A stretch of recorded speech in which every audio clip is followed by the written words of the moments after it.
Good evening, everyone. Welcome to the webinar, and I would like to invite Dr. Sushma Jaiswal Meher to take over today's session. Dr. Thanks. Sushma, over to you. Thanks, Preeti. Can you allow me to share the screen? All right. So, good evening, everyone. I'm Dr. Sushma Jaiswal Meher, Associate Editor, IJH. A very warm welcome for a special webinar today in loving remembrance of my mentor, Dr. Vishpala Parthasarathy. So, why this webinar? We didn't want to make it an obituary, but to remember and celebrate her on her first death anniversary. And what would have been a better way than doing what she loved, that is, spreading knowledge? She always wanted to keep homeopathic literature alive, and hence today, all the speakers would be sharing their journey with ma'am, keeping the context of knowledge sharing and writing about homeopathy in their mind. I'm your host tonight and also the first speaker of the day, and I would like to start with my journey with ma'am. I got the opportunity to work with her when I was doing my internship way back in 2000. And my topic of the day is how ma'am inspired me to write homeopathic content for journals and how it helped me as a practitioner. I would like to start with her quote. She used to always say that writing is not just about you, it's about the profession, about advancing homeopathy for future generations. So this has stayed with me forever. So when I reflect my journey as a homeopathic doctor, so when I joined, I never thought, for me, it was that I'm going to learn homeopathy, I'm going to learn how to deal with patients, that I'm going to write, and that too for a journal. I never imagined that it will intersect. So under her guidance, I discovered that writing wasn't just an academic exercise, but a powerful tool to enhance my understanding of homeopathy and to contribute to the larger medical community. So, ma'am's influence and inspiration. So, it wasn't until she introduced me and like me, many of us to writing. She had this unique way of inspiring her students to reach beyond their comfort zone. See, it is not easy. It is not easy to pen down your thoughts, especially your cases, how you have dealt with successful cases, how you have dealt with failures. But she would often push, and she often spoke about the importance of contributing to the field, not just by treating patients. She would always say that share the knowledge. So she was always wanting people to write, to share, and I think that was the passion for her to start the journal as well. She believed that as practitioners, the responsibility is with us to document our experiences, our findings, and allowing therefore the others to learn about from them and about it. I have already quoted this, but these are the words which have resonated with me deeply. So through writing, I mean, these are my experiences, and I'm very sure that many of us who have written and who have been writing, passionately sharing their knowledge, uh, it's an opportunity to share the unique cases we encountered, the remedies that work, the remedies that don't work, the lesson we learn, while writing, while treating. And this is not just a means of self-expression, but it is a way of contributing to the growing homeopathic knowledge. There have been many instances she would get very disturbed when anything against homeopathy was written about, and most of the time it was that we are not evidence based, and that would irritate her a lot. She would always say that we are evidence based, but we are not documenting enough.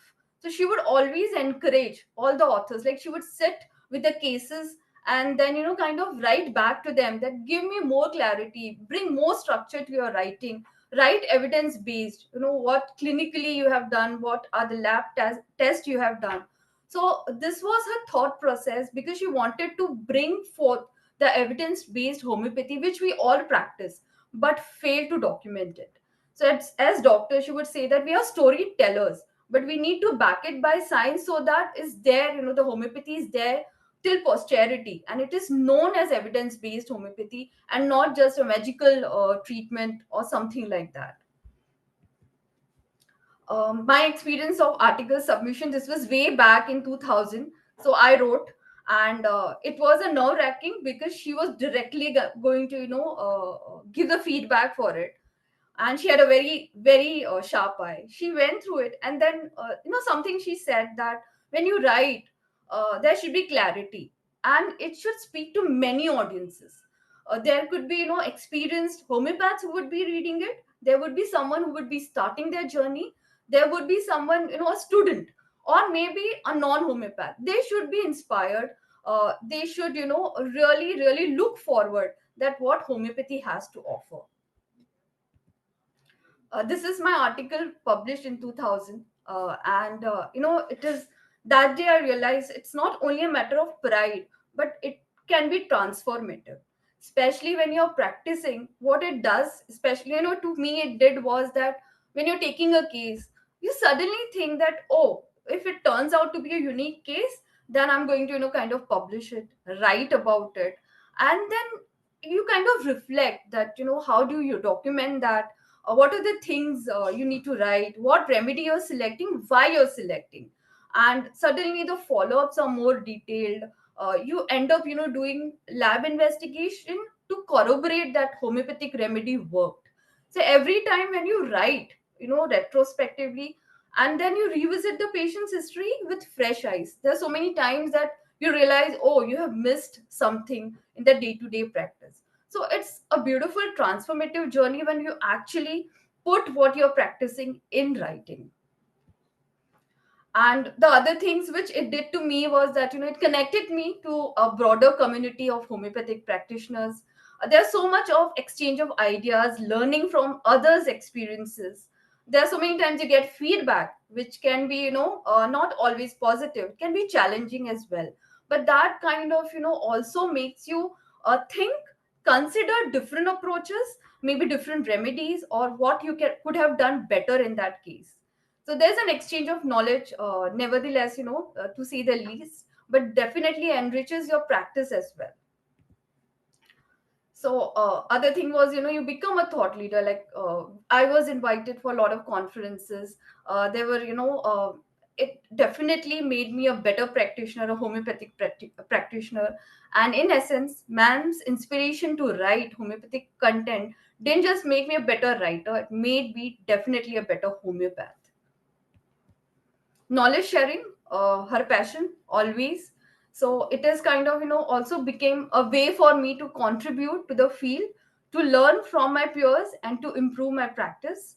Today also I continue to write with the same passion she has instilled in me, knowing that each article is another step in the lifelong journey of learning and sharing that she inspired. So we have formed this HJIF, and there are 25 of us. What we would say that please write. I mean, that's something definitely will be transformative for you as well, whether you write for us or whether for anyone else. But please do document. Please do share your knowledge, your experiences. We are there to guide if any guidance or support is required. Someone who has never thought about writing or who has been writing. So we are here to support you in your journey. And to say the least, write to inspire. Writing is not just about sharing knowledge, it's a way to grow and contribute to the future of homeopathy. So thank you for listening to my journey and reflection. I also have an important announcement to make. So, ma'am used to, have memorial seminar, which we used to fondly call Sarla Sonavla Memorial Seminar in memory of her mom, a renowned homeopath.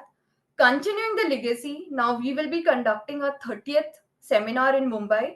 Now it will be called Vishpala Parthasarathy Sarla Sonavla Memorial Seminar, which is there in January. The details will follow in our upcoming journal, and we request you to all block this date. The topics are respiratory ailments and behavioral disorders in various age groups, and we also request everyone to participate the way you used to earlier.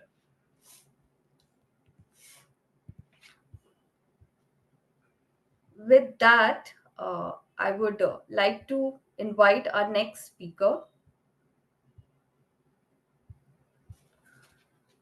Dr. Satish Kanoja. He's co-editor IJH, editorial team member, practicing since 30 years in Mumbai, author of homeopathic crossword book. Dr. Satish, I invite you for the next heartfelt talk.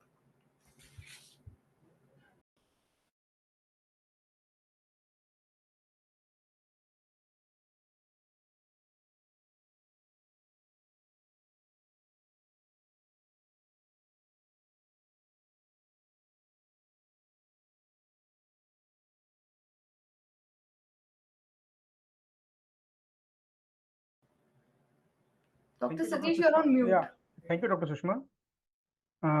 Is my screen visible? Yes, it is. Just make Oh, it in a PowerPoint presentation. yeah.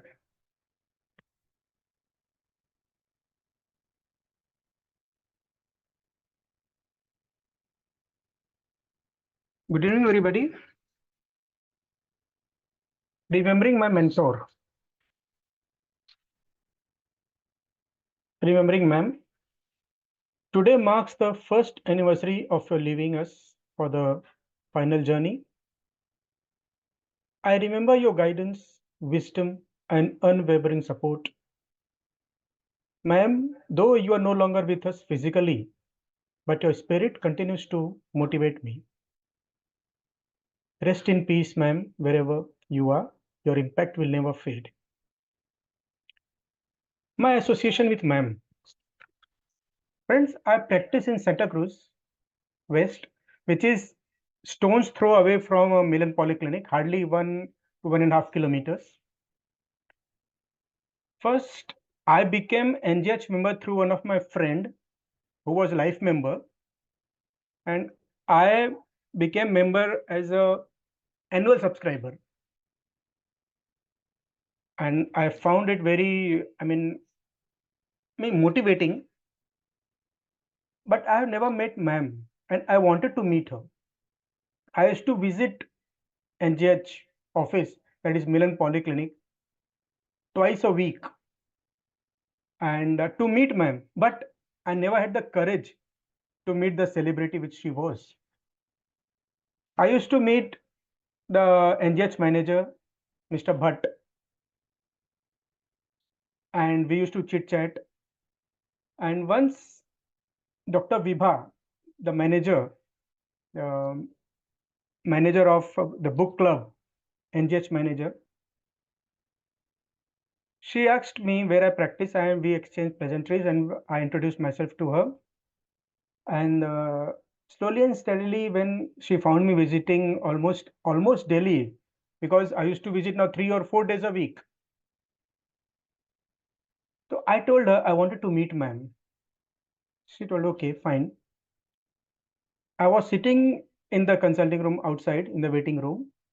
All of a sudden, I had a pat on my back, and I saw back, and ma'am was standing there. She introduced herself. Hi, I'm Dr. Vishpala Parthasarathy. It was so embarrassing to me. Arey, itni badi celebrity, and she's like introducing herself to me. And I felt really very small. So I said, I know you very well. So she called me in the cabin. She asked me where you practice, and I said, oh, here. She asked me, will you join me? Like I never had the idea also that I would like to join her. I just wanted to meet her. And she asked me whether I will join her. As a saying goes in Hindi, अंधे को क्या चाहिए एक आंख. So I said, yes, ma'am, I would. From same day evening, I started visiting ma'am to assist her. Then after a month, she told me, Satish, you have to edit these articles. I said, editing articles? Ma'am, I've never done this in my life. Oh, so what? You have to do it now. She gave me a bundle of hard copies of NGH, rough copies, and she guided me how to edit and what to edit, what to say, and all the phone type. And these were all in the hard copies, not in the computer. And believe me, I never knew what computer is, whether it starts with Q, C, or K. I never knew that. She gave me the hard copies. I started editing. And one fine day she told me, okay, fine. This is your computer, desktop. Start editing in the desktop. Then my first article to be published was on a homeopathic Hanumanian song in the year 2005. I joined in 2005 and my article was published. And I used to give her in hard copies, handwritten notes, handwritten articles. And then she told to type it on the computer. I started doing that. And my crosswords were also published in the NJH. One day she told me, can you give me 100 crosswords? I said, 100 crosswords? She said, yes, 100 crosswords. I said, yes, ma'am, I can give. So she told me how much time I'll take. I said, at least 8 to 9 months. She told me, Satish, you have 6 months in your hand. You have to give this crossword. I said, okay, ma'am. And every day, at least one or two crosswords I used to make in hard copies, not in the laptop or computer. This was to be published in January in 2008 during the SSMS. And by December 2007, December 2007, I gave her the crossword and she hugged me and I really felt elated. Yes, my mentor. I mean, that love she had to her assistants, really admiring. Then my crossword book was published in the year 2008, January 2008. This is the first homeopathic in homeopathy. I attended several SSMS, but before joining ma'am, I used to attend SSMS and I used to see Dr. Sushma, Dr. Bhavini and others engaged in the activities and I thought, yes, मुझे भी एक दिन इनके साथ में बैठना है. And that opportunity was given by ma'am to me. These are all the SSMS which I had attended. She gave us this trophy to all the editorial board. She gave this trophy of Hanumanian bust in the year 2012 during the pediatric seminar. And this was the last seminar which we attended at Baroda.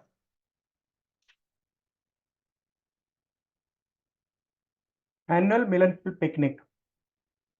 This was, we were waiting every year we were waiting for this opportunity to visit. And we visited Daman, we visited Lonavala, we went to, many places during our annual Milan picnic. She was a foodie. When for NGH editing, I was to visit her. Used to visit her one Sunday. Once a month, one Sunday. And after we finished editing, I was just waiting for the food to come on my table. I really, believe me, I was waiting for the food. She was herself a foodie person, and she used to also love to feed, so especially undio. She liked undio very much.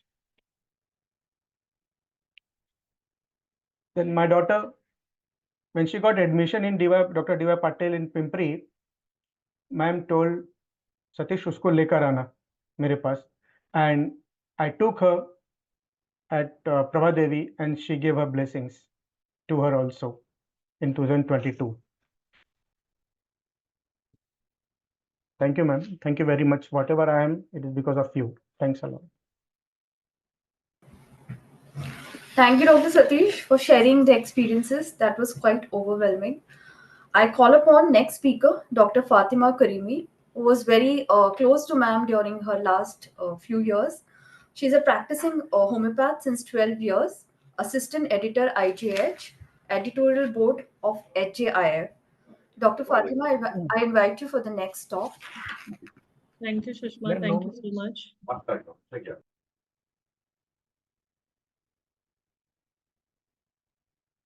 Sushma, you'll play my.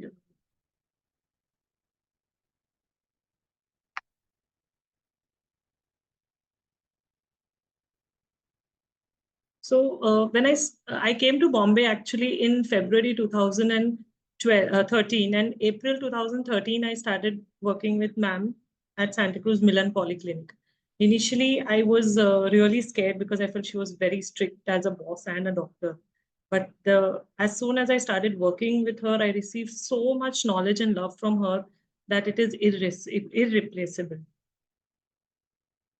She not only helped me with my homeopathic knowledge, but she also uh, found so many different skills in me which I was also not aware of. One of them was uh, uh, talking in seminars and webinars, which I'm sure now she's watching from there today, and she'll be very happy that I'm talking today.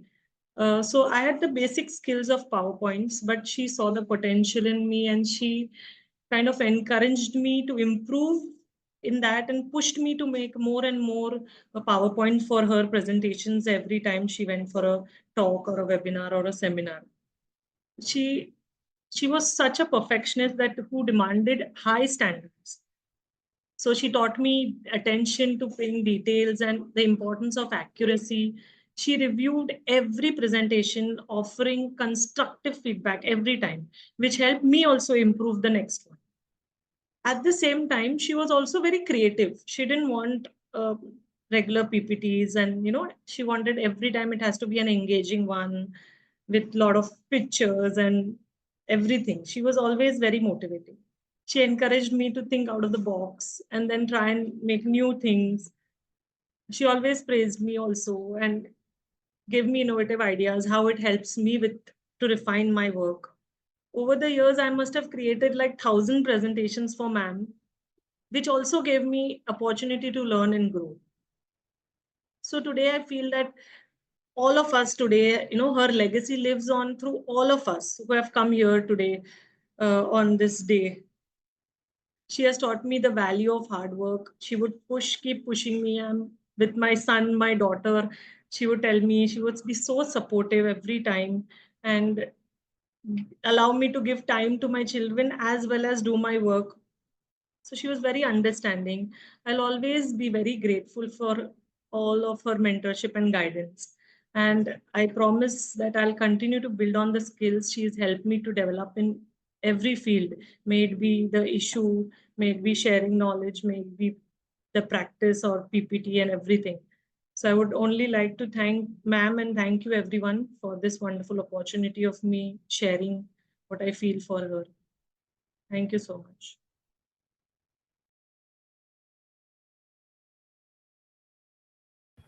Thank you, Dr. Fatima. You have really relived all the moments. So, our next speaker of the day, and who would have done a better justice to today's topic? None other than head and editor, Journal of Integrated Standardized Homeopathy, JISH, a peer-reviewed journal of homeopathy since 2018. He is a special invite today, Dr. Nikunj Jani, is currently heading Department of Repertory, Dr. M.L. Dhavle Memorial Homeopathic Institute. He has published over 52 papers to his credit, international, peer-reviewed, and national journals till date. He's delivered over 29 presentations at various international, national, state level forums till date, and has many research and awards to his credit. Dr. Nikunj, a very warm welcome to you.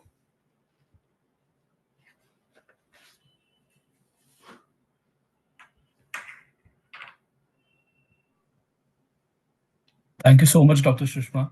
I think it's a great pleasure to attend the NJH and HIJF uh, August seminar. All the people are senior stalwarts of the profession, and given a chance to address to them on this day, especially, I feel fortunate enough, and I'm honored. Without wasting time, can I share my screen? Yes, doctor.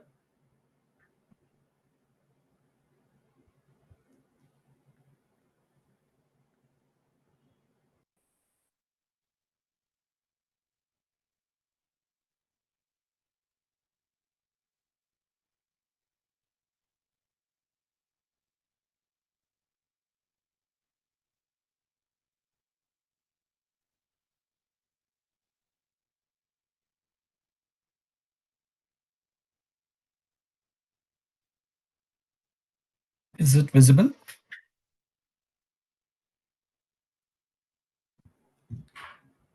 No, doc. Is it now visible? No, doc.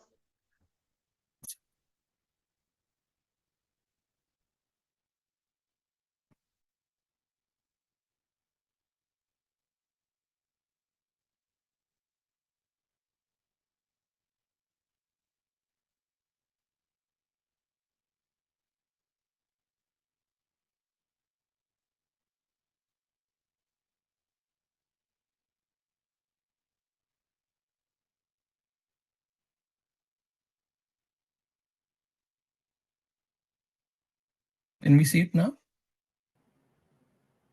Yes, doctor, your screen is visible. Maybe now you can present and we'll be able to see. Yeah, you can see the presentation also, right? Mm, no, presentation we are not. We can only see you. So maybe This one, please. I don't know how.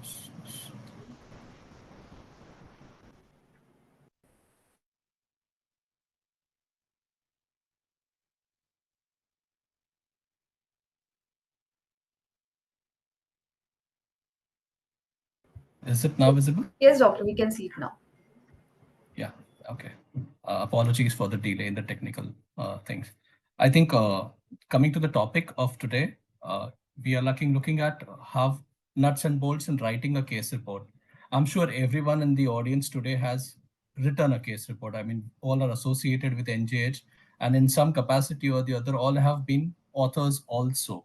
So this is just going to be not something new, but probably what I will try and do is, as an editor, what I have been able to see over the years. I'll just share some things which I am aware of. So going to the topic, what would be today's session's objectives? Yeah, we'll try and understand different types of scientific publications and to know the basics of how to write an evidence-based case report on a peer-reviewed journal. I think these will be the two topics given the 30 minutes of time which I have at my hand. Uh, Today is a special day, and I think I will start with most of they all shared your the memories with Madam. I think I have a very multiple memories, but one which is when we first launched the first issue of Jish, and the next Wednesday when Ma'am used to come to Palgar, I went to seek her blessings that time, and she said was don't stop writing. And I was like, a little, no, ma'am. And before that, ma'am knew because a lot of my case reports were published in NJH. And ma'am knew about it. And she's like, you become the editor, but don't stop writing for your own. And I said, I promise, ma'am, that I'll continue to do that. And I was just wondering why ma'am said that. And over the years now, when I realized this, that probably after, becoming the editor, I have hardly written for myself. There have been case reports that are there's a lot of work which is there, but you are doing work for others. I think she knew that once you are sitting in the seat of an editor, you will not have time for your own self. And she always said that you could always send your case reports to NJH. So those were the memories which you have of the her experience of an editor, and I think it has been nearly 3 decades of experience which somebody has. And ma'am was, and when I look at it now, I just has only got 3 issues a year. Ma'am used to remove 12 issues a year, that to print. We are just online. And there would be 12 editorials. There would be the whole editing of every issue, the publicity, the marketing, the finances. Trust me, it is not an easy job at all. And I think, I mean, it just sometimes gets too overwhelming for somebody to look into it or do that. I just wonder that how she could do it. So, when the chips are down, and that happens pretty often, I think what ma'am would have done. I mean, she did this for nearly 3 decades, and I don't think NJH has missed any issue. So that is something which is phenomenal. I don't think it has been achieved by any one person in homeopathy, at least in the modern day today. And I think we seek her blessings today, and we shall continue with the presentation. So, why do we write?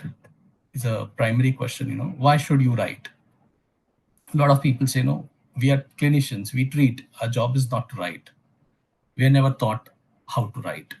The syllabus also does not include anything regarding writing a case report or sharing it. But why should you write? It's very important for the evolution of science. Somebody wrote, we read, we practiced that. That's why we are able to grow. So, it is very important. It's a permanent archive. And we are in a medical science, we are in life sciences, it is ethical. You need to share what is good, and you need to report what is not good, so that the science grows. And that is the reason why all of us have to write. And after all, it all started in a journal article. So, had this journal article not been written, none of us would be sitting here and discussing homeopathy at all. So, Dr. Hahnemann in Hoofland's journal wrote an essay, and that's where the world discovered the science. So, it all starts with the journal article. So, we need to really write. So, what are the types of articles? And we are going to restrict only to the fourth part of the article type. The primary articles in any journal, which all of you are, I'm sure, aware of, would be the original research articles. So that is the first mainstay of any kind of a journal article. The number two would be review articles. Third are usually commentaries, perspectives, editorials, letters which are given, or policy papers. And the fourth, or the most important segment, or rather the most popular segment, is case reports and case series, which is there. So we'll focus on the fourth segment in this presentation today. Case series, case reports. If it's one single case which you are doing, it's a case report. If it's more than two, it would be case series. So that's the terminology. I think he said it very right. If you note something unusual, publish it. It's in a permanent record. And such communications are very important. I think medicine has grown with case reports. Homeopathy, in fact, has grown entirely with case reports. And you see all the lesser writings you see all the journals. From case reports is where the science has grown. So for the science of homeopathy, a case report is extremely important. So what is a case report? A clinical condition, a real patient is seen, you treat it, you write it, arrange it into a particular format, and you present it as a clinical case study. Simple, isn't it? It's just the case report. That's how the look or feel of it is. What is the relevance of it? It is the fundamental component of homeopathic medical literature. And I think case reports are very important for the growth and the development of any profession. It also helps in propagating or popularizing this to the young or newer novices. They know what all can be treated. So much can be treated with homeopathy. So it's very, very important. So now, and today is this man's day. And he's asking you, did you plan on how to write a good case report? So, you can, I'm sure all of you have in some time or the other planned on writing a case report, and you may have written it and it's got published also. So let's go about with the process. It's an art. As I said, none of us are trained in it. Our BHMS curriculum did not have it. Even the MD curriculum did not have it. Thankfully, now the National Commission of Homeopathy, in the revised syllabus curriculum, which is there at the postgraduate level, they have included a module in scientific writing. So in MD, you will be having a compulsory module for scientific writing, which is it's a welcoming move, and it is very important as well, because it is the need of the hour. So, it's an art. So the more you do it, the more better you get. And it's not just limited or restricting yourself to knowing the technicalities of how to do it, but it starts from the very first fact is that, what do I publish? What is the case which I would like to publish? Is it any routine cases? And all of us see multiple patients in our day-to-day practice. And we have a lot of good results as well. How do I publish them? What is it that is relevant? The identifying the right case to get published. And this is very, very important. How to do that. So the rule of the C's is for writing a good case report. And all of you must have done it is it has to be clear, it has to be concise, it has to be coherent, and it has to give a crisp message. We are not writing literature. So we don't need to use flowery languages. We don't use complex statements. We don't need too many punctuations or too much of, the technicalities. All we need is clear, simple, concise, and crisp. The C's. So next time when you write a case report, just see whether this follows the rule of the C's, and you will be writing a good case report. Now, when we are reporting a case, we see a good case, and we think that, oh no, this case is something which I would like to do, and I would like to publish it into a peer-reviewed journal. What are the key pointers when we look at reporting a case? Now, the word of caution is all successful traces need not be reportable or are not reportable. So, a lot of people say that, no, look, we have got, it's such a nice case, and I have treated it. And the case may have got you a lot more patients, name or fame. But a 4 calculi coming out with homeopathy or a watch falling off may not be exciting to the staff or the editorial board of the journal or even a reader, because this is something which most of us do. Of course, it is very close to us. Our case is very close to us, but is it worth publishing? Is it worth sending to a journal? Is something which we need to ask also. Whether there is something different in the presentation of a ureteric calculi, then yes, it is worth sending to a journal. The key is novelty. And so, you need to know, what am I going to send to a journal?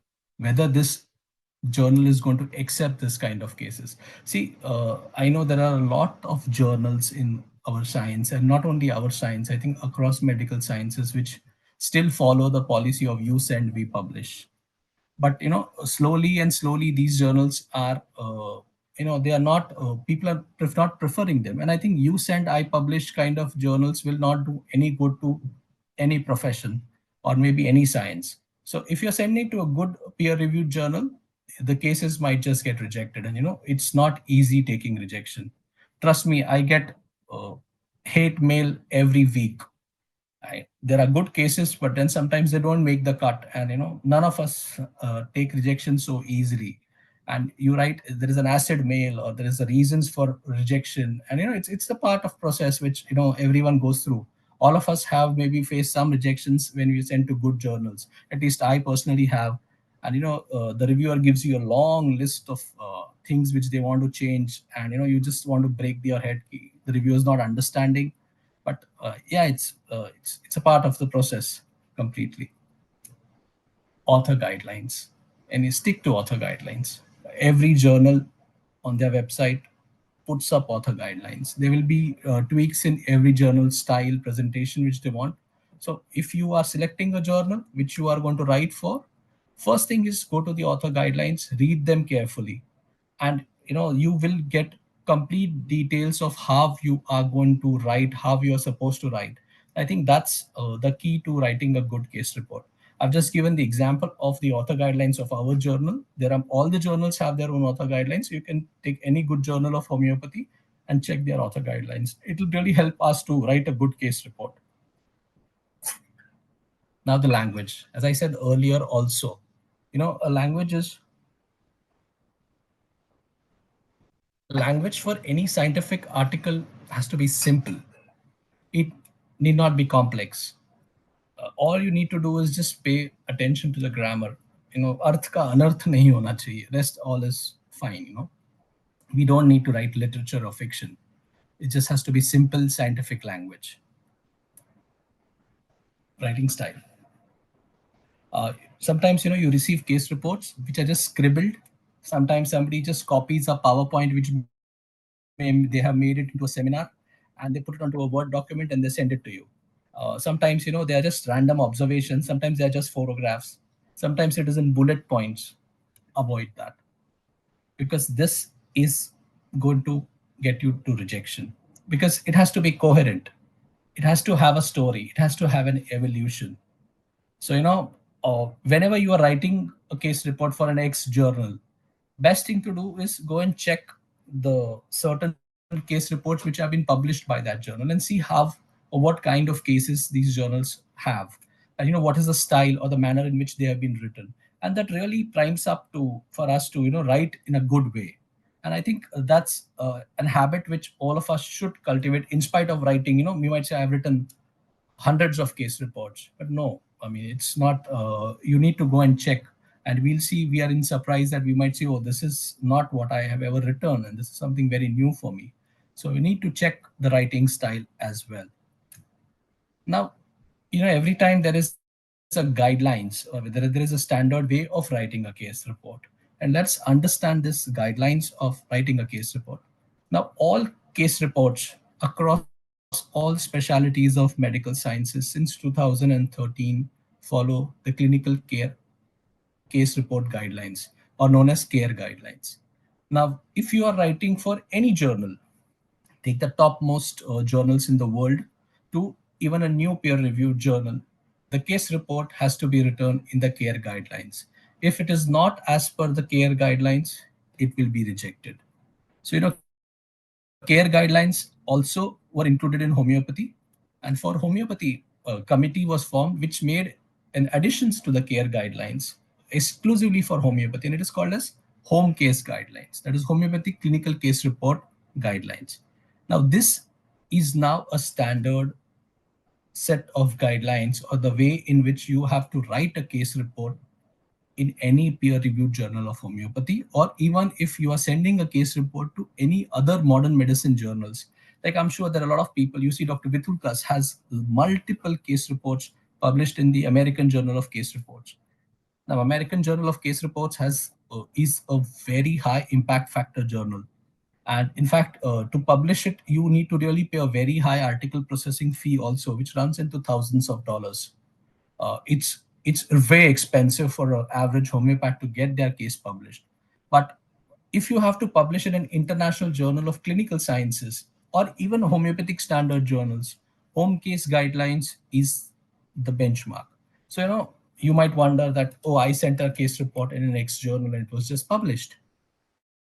Why should I go and prepare it as per home case guidelines?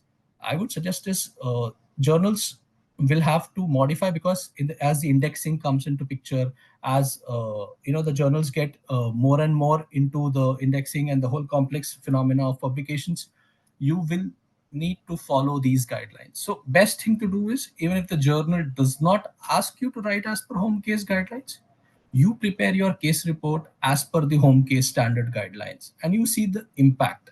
The journal editor might just accept your case report without a peer review process, or there might be a very minuscule changes in the peer review process. So make it a habit to follow this, because this is the gold standard. Now, the case report, I'm sure all of us have written a case report, and we write a case report, what's good. We give an understanding of the remedy, we give some evidences. Most of us have evidence-based case reports. So, we give photographs or investigations. So what is it that home case guidelines structures a case report? It's nothing new which is there. And this is the home care guidelines checklist. Title, all of us put a title to the case report. Keywords, you need to have at least 3 to 5 keywords. Abstract, structured abstract is for case the original article, and unstructured is always for a case report. So case report does not have splitting up of the abstract. And see, the key is you get manuscripts. We receive a lot of case reports with more than 3,500 words or 4,000 words. It's very important, because we have treated the case successfully, and we really want to share with the readers that, look, so nicely I have managed it. But then there is a limitation when it comes to the word. Case reports in all journals, most of the journals of the world have a word limit of 1,500 words, 1,200 to 1,500 words. So an abstract is always 10% of the word count. So it has to be not more than 150 words. So an abstract cannot be more than 150 words at all. So then there is the introduction section. The patient information, again, it has to be de-identified in terms of the demographics, religion. We tend to write a lot about uh, the details of the person staying, the community, and all that. It has to be written in a very, very subtle way. It cannot, so that it does not reveal the patient information at all. And of course, the clinical findings, the diagnosis, how you came to, the follow-up outcomes, and the discussions. Now, this is something which has to be done. Introduction,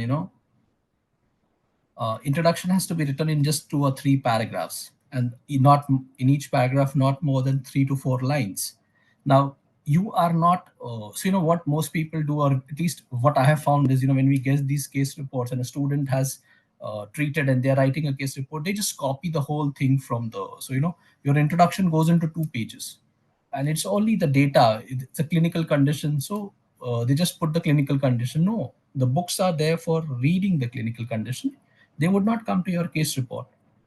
Case report has to say, why is this case so unique? Maybe if I look at 3 paragraphs in which I have to say a case report, say if I am saying treatment of a case of psoriasis in children. And so you would say why psoriasis in this case becomes so relevant for treating. What you would go and then do is, in the second paragraph, is you would go and see all the studies which exist of homeopathic management of children in psoriasis, and you will find out what these case reports report. So you will cite them in the second paragraph, and the third paragraph will be how all this amounts to you and your case report being different from there. So that's how the whole introduction is. You're going to build up why you want to publish this case. And then, of course, you treat the case, you do that.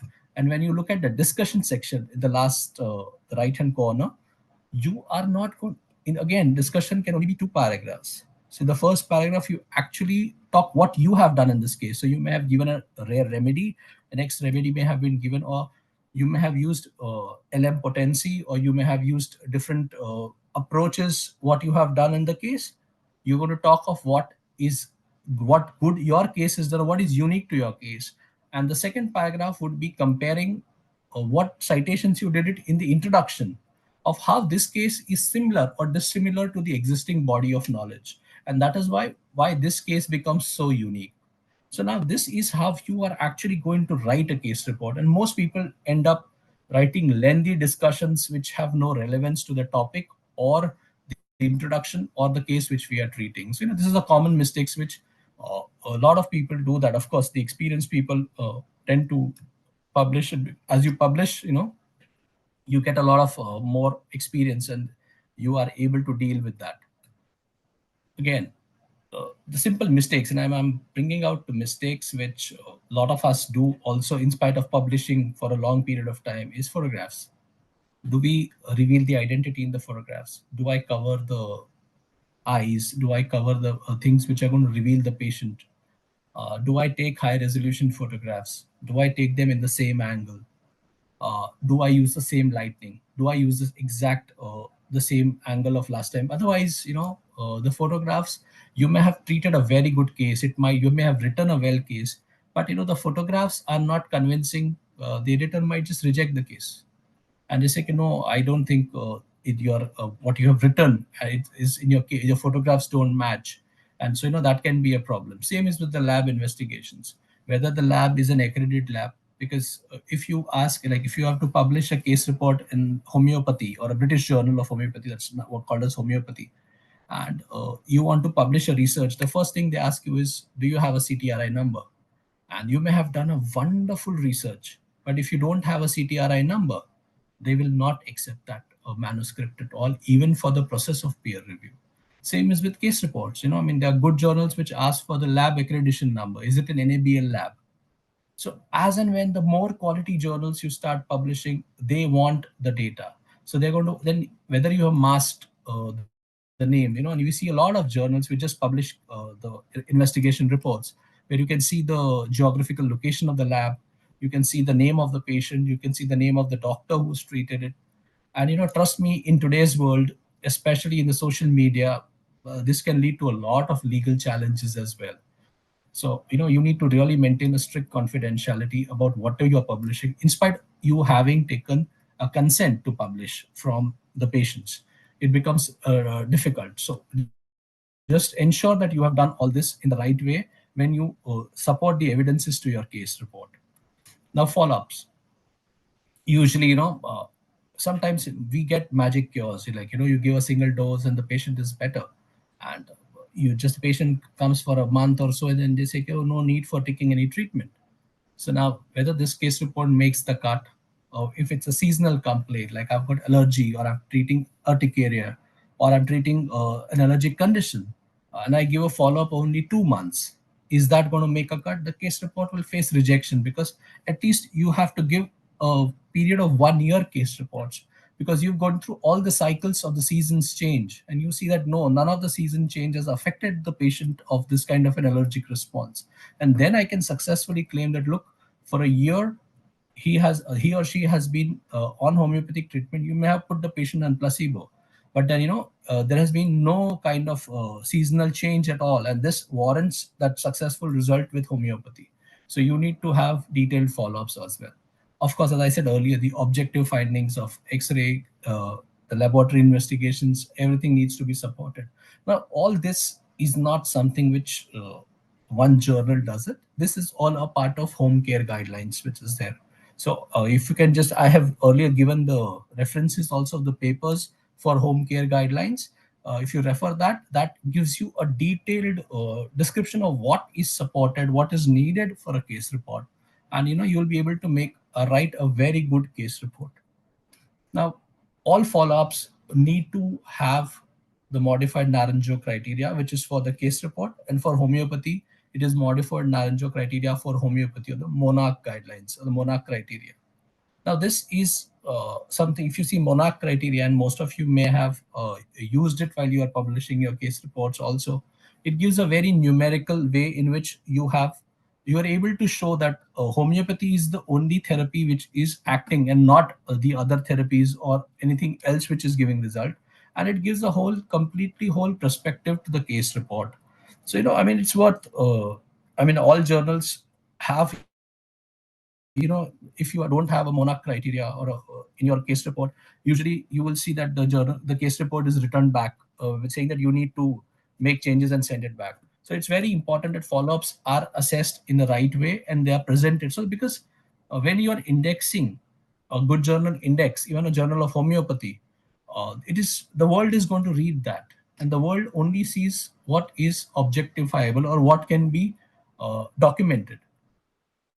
And this is very important that we start documenting our cases right from day one in our own clinics. And you will see we as clinicians also will see that we are making a better usage, and our practice also improves when we follow these things in our own clinical practice as well, not just for the publication.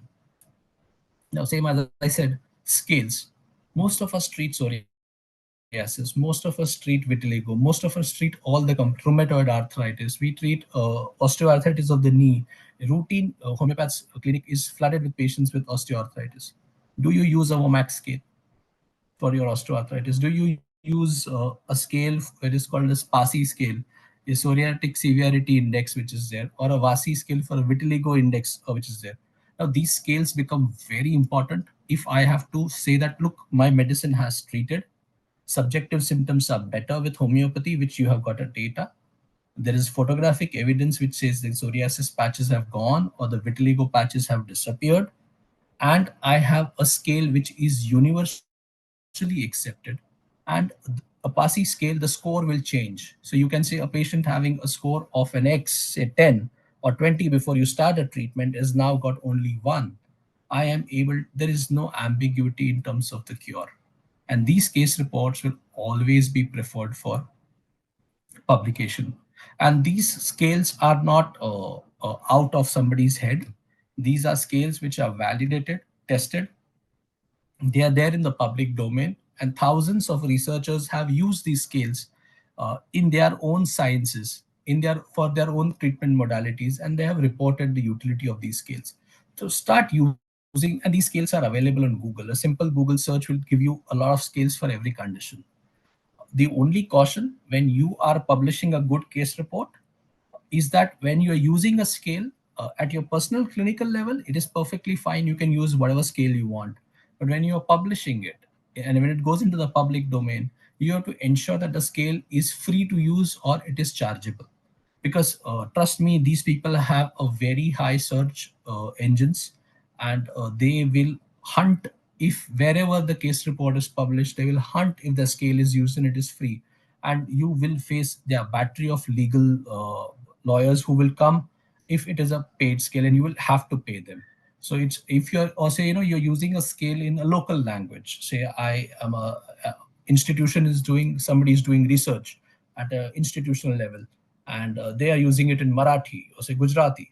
So how do I do that? So if the scale is paid scale, I need to go and take permission from there. Even if it is a free scale, I am changing it. You need to do that. So for your case report also, just ensure whether it's a free scale or a paid scale, and accordingly use those scales in your practice when you are publishing a case report. So it's very important to be aware of that as well. Plagiarism. I think I think all of us are aware of it. Please avoid plagiarism. It comes to haunt back people in a very strong way. Journals, most journals have inbuilt plagiarism software when you submit your manuscript. So there are sometimes we get a case report which is 99% plagiarized. I mean, it was just completely plagiarized, copy paste case report. So you end up rejecting them, and you send them the report, and the author writes you a mail that, why did you reject my case report? And when you show them the report, this is, we have the system, they, then they don't like it. So avoid plagiarism, write in your own words, and use, there are free to use software. So just in case we knowingly or unknowingly, somewhere it happens, it's a human error sometimes. So use these softwares, and you can use, do a check beforehand before you send it to a journal, so that you are very well aware, look, my manuscript is plagiarism free, and I have taken, maybe I've done at my end. If the journal has a better plagiarism software, they will let you know. But then there is an acceptable limit of 10 to 15%, which most journals follow, and that has to be given, because there will be some similarity of the words, so that the journal will take care of. But we should check at our end. So do that. Make it a habit of checking our own plagiarism case reports before we send it to a journal for publication. Referencing, as I said, you write in the introduction, you refer something like simple. I give Nux vomica, and you may have referred Nux vomica from, say, Boric repertory or Borix mater medica. You need to cite it. That this is the reference of Nux vomica, this is the citation. We take it so routinely, but we don't cite them. So it's very important that you cite the sources from where you have used the information from. And every journal has their own ways of writing style. Like IJRH has a different way of modified Vancouver. British Journal has different. There are some journals which want an APA format. JISH follows a Vancouver format. Homeopathic Links follows a slightly different format. So each has their own ways of journal citation styles. And when you're sending it to one journal, go to the author instructions and see what is the reference style which they want. And you just have to tweak accordingly and send that, so that your case report is easily published. Now, when we did this, as I said, none of us are trained in scientific writing. So when we started the journal, and we started facing a lot of these questions or difficulties which would come up with the newer manuscripts, we thought that let us make some small videos, like coffee break videos, not more than 4 minutes each, uh, of explaining people the basics of scientific writing. So what we've done is we prepared a whole series over a period of 1 year. This is a QR code. You can just scan the QR code. It takes you to the YouTube page of the journal, and it's just basic informative videos, nothing to do with our journal. It's an X journal or Y journal. What we've done is a very generic videos explaining the basic simple concepts of scientific writing, or how to write a good title, how do I formulate my abstract, or how do I prepare or plan a manuscript, what is the peer review process, what are the reference citation styles which I said, what is plagiarism. It's very, very basics of scientific writing which we have done. I would just recommend all of you, please scan the QR code and visit as per your convenience. They are very short videos. You can watch it while commuting or having a cup of coffee or tea. So that will be helpful. I thank people who have been responsible for the journal.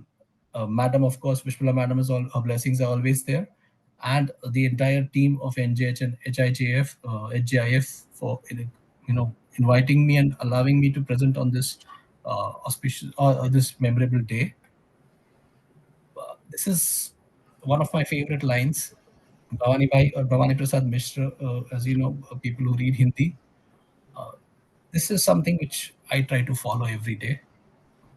Read something new, write something. I think that's what makes life more meaningful. I think that's what I leave. I think I just stop my presentation over here. Thank you, Dr. Nikunj. You spoke about scientific writing, but actually spoke out the whole science of writing, and the four C's, the detailing of how to take the photograph. The hate mail. I could relate with that a lot. So I'm very sure that there are many who have today inspired to write and how to write also. And as ma'am would say, even if you can influence one person to write, it's worth the talk. So thank you so much for joining us today on this special occasion, and from the entire team. Thank you. Thank you so much. So I would like to invite the next speaker of the day, Praveen sir. Praveen sir, you're there. Yeah. So sir needs. Am I audible? Yes, sir, you're audible. Hmm.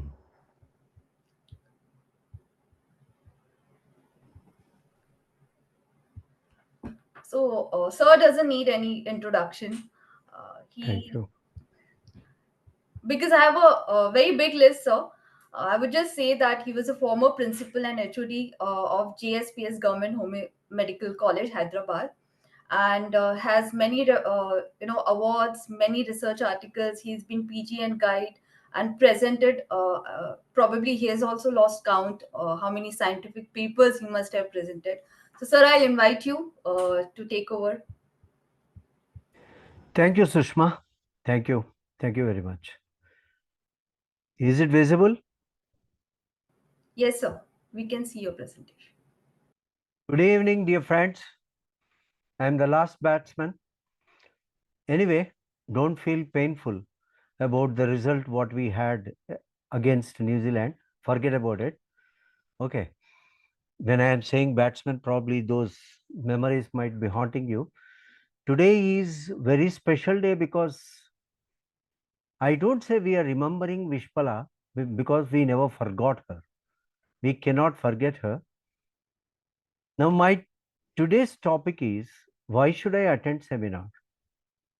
Why? In fact, most of you may be aware we both attended certain conferences. If I remember well, recollect well, 3 conferences wherein we both were not the speakers.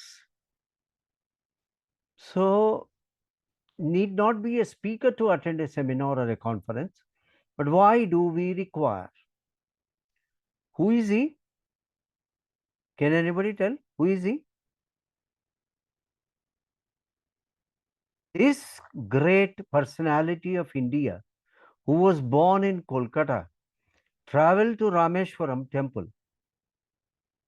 right? And he gave a beautiful lecture as well. He happened to meet the king of Ramanathapuram, and that Ramanathapuram king has given the invitation card to travel to Chicago to attend World Parliament of Religions. I am talking about Swami Vivekananda. This you all know, Vivekananda Rock Memorial, Kanyakumari, where Swami Vivekananda, after coming from Rameshwaram, he went to Kanyakumari, and in this meantime, he was not able to take a decision. He was a little confused. What do I do there? Go to America, attend World Parliament of Religions. What for? So he was thinking in that way. Then he happened to visit Kanyakumari. There he asked the fishermen, what is there on that hillock, that small rock? They said, माता चरण है वहां. There are sacred feet symbols of goddess Mata. Then he wanted to go there. Of course, he swam because he did not have money to pay them for ferry. He swam. That was in 1892 on 11th September. He reached that rock. He did like a meditation, you can call it as. Even the meditation hall is there now. A lot of history has happened with this rock memorial. So he meditated for 3 complete days. Then he got a vision, an indication that he should travel to Chicago. He went to Chicago, and there he attended World Parliament of Religions in 1893, and on 24th December he delivered that memorable milestone speech which started as Brothers and Sisters of America. So he became a big famous personality, and the media said the Hindu monk of India rocked World Parliament of Religions. Why am I quoting this whole story? Not that you don't know. Had he not attended that conference, we wouldn't have had that much impact on the minds of those people who always think their own religion is great. I'm not talking in religious terms, but I'm only trying to tell you that the importance of conference Swami Vivekananda had shown in that day. What is a seminar? A conference or a seminar? It's a form of education that involves a small group of people, and an expert on a specific topic delivers a lecture. And they vary in length, format, and style depending on the goals and preferences of the organizers and the participants. Of course, in our NJH, now of course it is IJH, International Journal of Homeopathy, which is run by Homeopathic Journal India Foundation. So we have been having, and as Dr. Sushma rightly said, like we are going to have one more seminar, wonderful memorial seminar on 19th January in Bombay. So it varies in length, format, and style.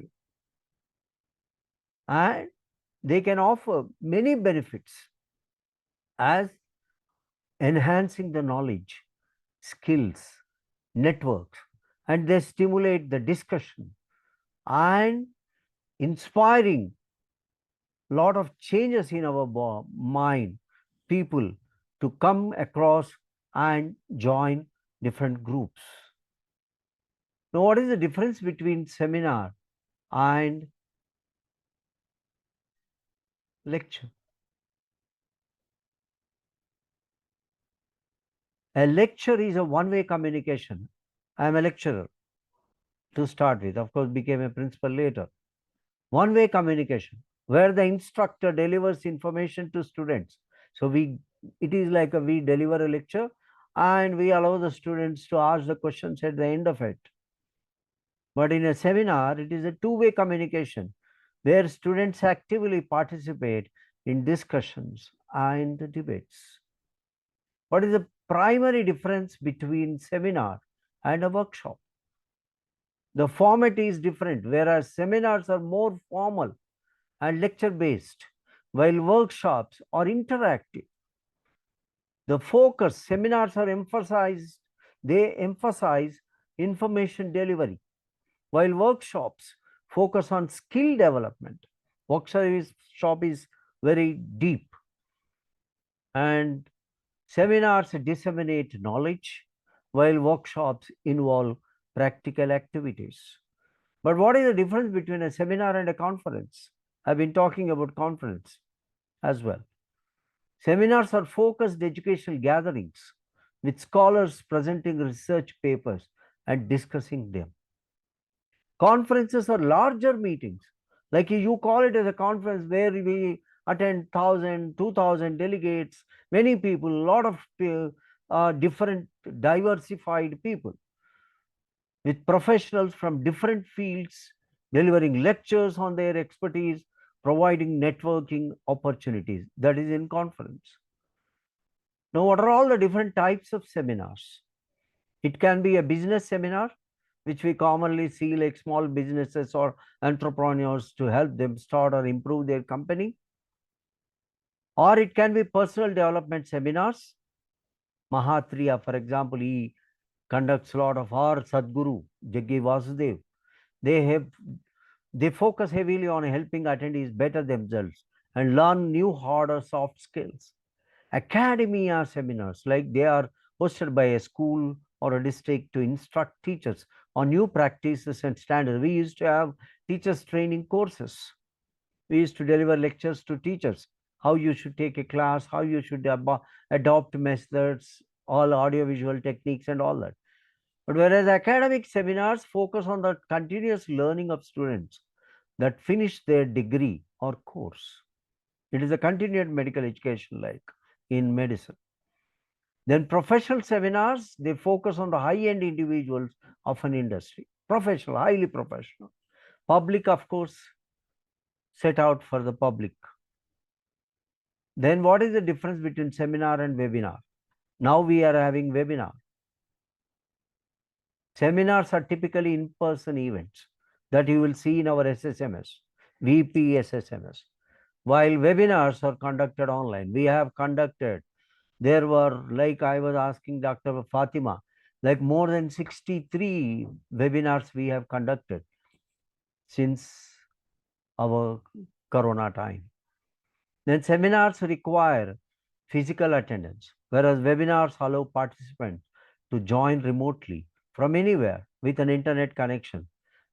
Now, when I was seeing the attendees for this webinar, I've seen many of my students also who are attending from different parts of the country.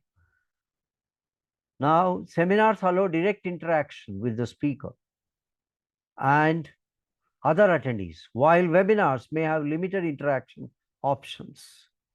Seminars focus on education or training, while webinars can also serve as marketing tools, of course, for business purposes. So thank you very much for all your patient hearing. All that I can say, Vishpala has been a beacon for the whole homeopathic fraternity. As Dr. Satish was telling, like we have not lost her. She's with us all the time. So I hope her legacy continues. We would all be useful to the whole fraternity and the humanity in serving the humanity with homeopathy. Thank you very much. Thanks a lot. Dr. Sushma. Thank you, sir. Thank you for taking up this unusual topic, which we don't reflect, and putting it so well. Of course, with all your like how you put up the picture and how you started it with the batsman thing. Thank you so much, and I'll like to thank everyone who has attended and who is there till we have very less audience which has left till now. So thank you everyone. And don't forget that we have our seminar in Mumbai in 19th Jan. And we will be publishing all the details in our upcoming journal. So stay tuned for that as well. Thank you so much. Good night. Good night.